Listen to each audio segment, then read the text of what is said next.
আসসালামু আলাইকুম সম্মানিত খামারি ভাই বোনেরা, আপনাদেরকে আরএস এগ্রো ফার্মের আরেকটি ভিডিওতে স্বাগত। আজকে যে বিষয়টি নিয়ে আলোচনা করব, এটা একটা নতুন একটা বিষয় এবং কি খামারিরা অনেক উপকৃত হবে, বিশেষ করে নতুন খামারি যারা যারা মেডিসিন বিষয়ে খুব একটা জানে না। তো তাদের জন্য আজকের এই ভিডিওটা। আপনার ব্রয়লার মুরগির জন্য 1 থেকে 35 দিন পর্যন্ত কি কি মেডিসিন ইউজ করা যায় এই বিষয়ে একটা লিস্ট আপনাদেরকে শেয়ার করব, ইনশাআল্লাহ উপকৃত হবে। যেহেতু আমি প্রত্যেকটা ওষুধের ব্যাখ্যা সহ জানানোর চেষ্টা করব, এর জন্য যাতে এখানে মুরগির লালন পালনের সময় বা ম্যানেজমেন্টের সময় বিভিন্ন ধরনের রোগবালা এটা করতে পারে ওষুধ চালানো থাকা অবস্থা, সেক্ষেত্রে যেন আপনি নিজের থেকে আপডেট করে নিতে পারেন। তার জন্য আমি প্রতিটা মেডিসিনের জন্য আপডেট দেওয়ার ব্যাখ্যা দেওয়ার চেষ্টা করব। তো এর উপর ভিত্তি করে মনে হয় 1 থেকে 35 দিনের ভিডিওটা, ওষুধের লিস্টের ভিডিওটা অনেক লং হবে এবং কি লং অবস্থায় দেখলে মনোযোগ নাও আসতে পারে। তার জন্য আমি 4টা পার্টে আপনাদেরকে লিস্টটা দিব, অর্থাৎ প্রথম সপ্তাহ, দ্বিতীয়, তৃতীয়, চতুর্থ সপ্তাহ, এভাবে 4টে ভাগে আপনাদেরকে ভিডিও দেওয়ার চেষ্টা করব। ইনশাল্লাহ আপনারা দেখেন উপকৃত হবেন। প্রথমে আসেন, বাচ্চা যখন আপনি ব্রুডিংয়ে নামাবেন তখন কি করবেন। অনেকে বাচ্চা ব্রুডিং থাকা অবস্থায় অর্থাৎ নামানোর সাথে সাথে অ্যান্টিবায়োটিক ইউজ করে। তো আমি চেষ্টা করব যে বাচ্চা নামানোর সাথে সাথে 24 ঘন্টা কোনো অ্যান্টিবায়োটিক ইউজ করবেন না। এর কারণ হচ্ছে, আমি বলছি যে প্রত্যেকটা ব্যাপারে আমি রিজন উল্লেখ করব, মানে কারণটা উল্লেখ করব। এর কারণ হচ্ছে অনেক সময় বাচ্চা যেখানে হ্যাসে বাচ্চা ফুটে, ওই ক্ষেত্রে তাপজনিত কারণে অনেক সময় তাপ কম থাকা অবস্থায় বা হিট তেমন না দিয়ে বাচ্চা সেল করে দেয়। সেক্ষেত্রে বাচ্চার নাভি শুকায় না, কুসুমের ভাব কুসুম থাকে। তো এই অবস্থায় যদি আপনি 0 দিনেই নামানোর সাথে সাথে অ্যান্টিবায়োটিক দেন, সেক্ষেত্রে কিন্তু আপনার বাচ্চার মর্টালিটি অনেক বেড়ে যাবে। তো তার জন্য আপনি 24 ঘন্টা অ্যান্টিবায়োটিক ছাড়া শুধু তাপ দিবেন এবং বাচ্চা নামার সাথে সাথে যে প্রথম পানিটা দিবেন, এই পানিটায় আপনি প্রথমে দিবেন হচ্ছে লাইসোবিট, তারপর দিবেন আপনার লাইসোবিটের মানে একসাথে 3টা ওষুধ আপনি মিক্সড করে দিবেন। 1 নম্বর লাইসোবিট, গ্লুকোজ সি, এই 3টা একসাথে দিবেন। এর জন্য এটা এই জন্যই দিবেন যে আপনার গ্লুকোজটা, যেহেতু আপনার বাচ্চাগুলো অনেক জার্নি করে আসবে, অনেক হ্যাচের ভিতরে আসবে, তো তার জন্য বাচ্চাগুলোকে আপনার গ্লুকোজ এবং লাইসোবিট দিবেন। গ্লুকোজটা এই কারণে দিবেন যে দেখেন বাচ্চা যখন শুরুর থেকে ব্যাপারে নামবে, ওই সময় কিন্তু খুব একটা খাবার খাবে না। তো আবার দেখবেন বাচ্চা নামার সাথে সাথে পানি খাওয়ার জন্য পাগল হয়ে যাবে, যেখানে যা পাবে তার ঠুকরি করবে। তো পানি যদি একবার খায়, গ্লুকোজের পানি, সেক্ষেত্রে কিন্তু প্রায় দীর্ঘ সময় না খেয়ে থাকলেও তার ভিতরে একটা এনার্জি ফিল হয়, এনার্জি থাকে। তো ওই এনার্জির কারণে মূলত আপনার দীর্ঘক্ষণ যদি খাবার নাও খায় তো বাচ্চাটা সুস্থ থাকে। এর জন্য গ্লুকোজ দিবেন। লাইসোবিট দিবেন জার্নির জন্য, এবং কি এটা একটা পুষ্টিগুণ সম্পূর্ণ উপাদান, এটা দিলে আবার অনেক কার্যকর হয়। আর ভিটামিন সি দিবেন এই কারণে, যদিও গ্লুকোজের ভিতরে ভিটামিন সি দেওয়া থাকে, তারপরেও আপনি সি দিবেন যাতে রোগ প্রতিরোধ ক্ষমতা বাড়ে এবং নাভি দ্রুত শুকায়। তো এই 3টা মেডিসিন দিবেন একসাথে পানিতে। মাত্রা হচ্ছে লাইসোবিট দিবেন 1 লিটারে 1 গ্রাম, গ্লুকোজ দিবেন 1 লিটারে 50 গ্রাম, ভিটামিন সি দিবেন 1 লিটারে 5 লিটারে 1 গ্রাম।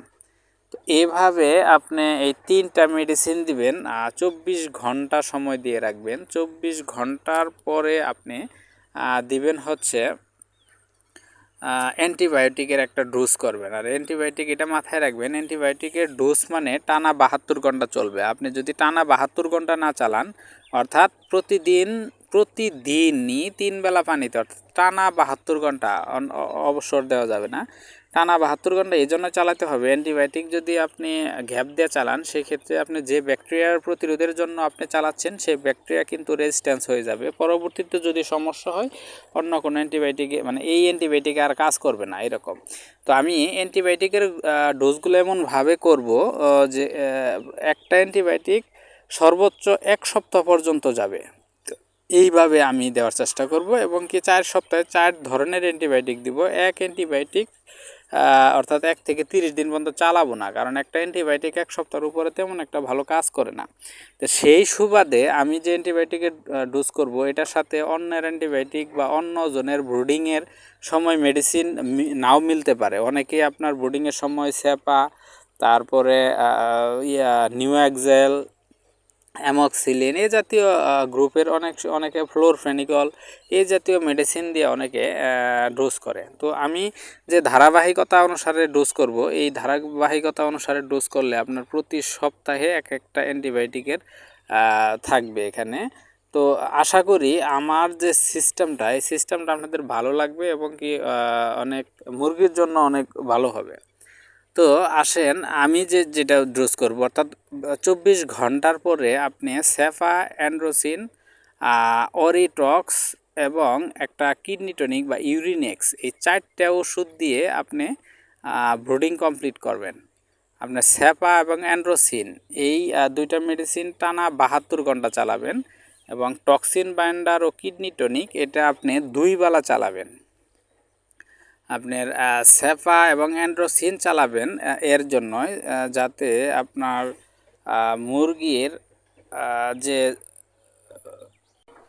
বাচ্চা নতুন পরিবেশে আসার পরে হয়তোবা বিভিন্ন ধরনের ব্যাকটেরিয়া দ্বারা আক্রান্ত হতে পারে। এই সময় আপনার বাচ্চা অনেক পাতলা পায়খানা করতে পারে, পানি পানি পায়খানা করতে পারে এবং কি ঠান্ডার একটা প্রাদুর্ভাব চলে আসতে পারে। তার জন্য আপনি এই 2টা দিয়ে একটা ডোজ করে দিবেন।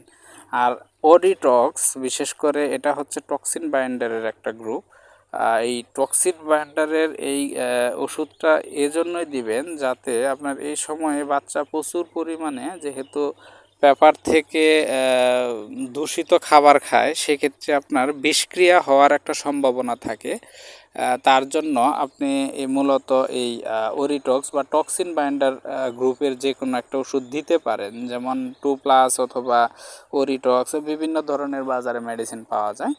এই ধরনের একটা মেডিসিন দিয়ে দিবেন এবং কিডনি টনিক দিবেন এজন্যই যে আপনার এখানে যদি আপনি টানা 72 ঘন্টার একটা ডোজ করেন, সেক্ষেত্রে কিন্তু বাচ্চা থাকা অবস্থায় কিডনির একটা প্রভাব পড়তে পারে এবং আপনার অ্যান্টিবায়োটিকের যে বিষক্রিয়াটা এটা দূর করার জন্য এই 2টা কারণে মূলত কিডনি টনিকটা আপনি চালাবেন। তাহলে প্রথম দিন থেকে 4র্থ দিন পর্যন্ত অর্থাৎ টানা 72 ঘন্টা আপনি চালাবেন সেপা এবং অ্যান্ড্রোসিন 1 লিটার পানিতে 1 গ্রাম বা 1 ml করে দিয়ে। আর 2 বেলা চালাবেন কিডনি টনিক এবং টক্সিন বাইন্ডার, এই 2টা চালাবেন হচ্ছে আপনার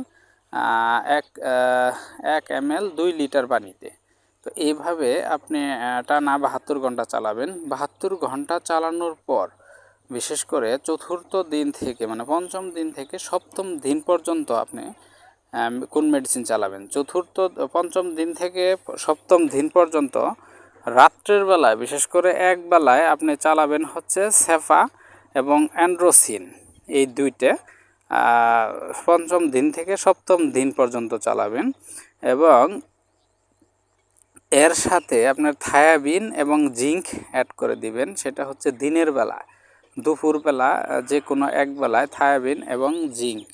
থায়াবিন দিবেন এই কারণ এই সময় কিন্তু মুরগির বাচ্চাগুলো প্যারালাইজড হওয়ার সম্ভাবনা থাকে, পা পড়ে যাওয়ার একটা প্রবণতা থাকে। তার জন্য থায়াবিনটা অতি গুরুত্বপূর্ণ, যেমন B1 B2 6 গ্রুপের ওষুধ। এবং জিঙ্কটা দিবেন এই সাথে। জিঙ্ক এই জন্য বাচ্চা অবস্থায় দিবেন যে জিঙ্কটা কিন্তু আপনার বিশেষ করে বাচ্চাগুলার ভেতরে পালক গজাতে সহায়তা করে এবং পা মোটা হওয়ার একটা প্রবণতা থাকে, মানে এই একটা ব্যাপার থাকে। এই সময় বাচ্চার গ্রোথ হওয়ার সময়, এই সময় আপনার জিঙ্ক এর প্রবলেমজনিত যে প্রবলেমগুলো হয় এগুলো দূর করবে।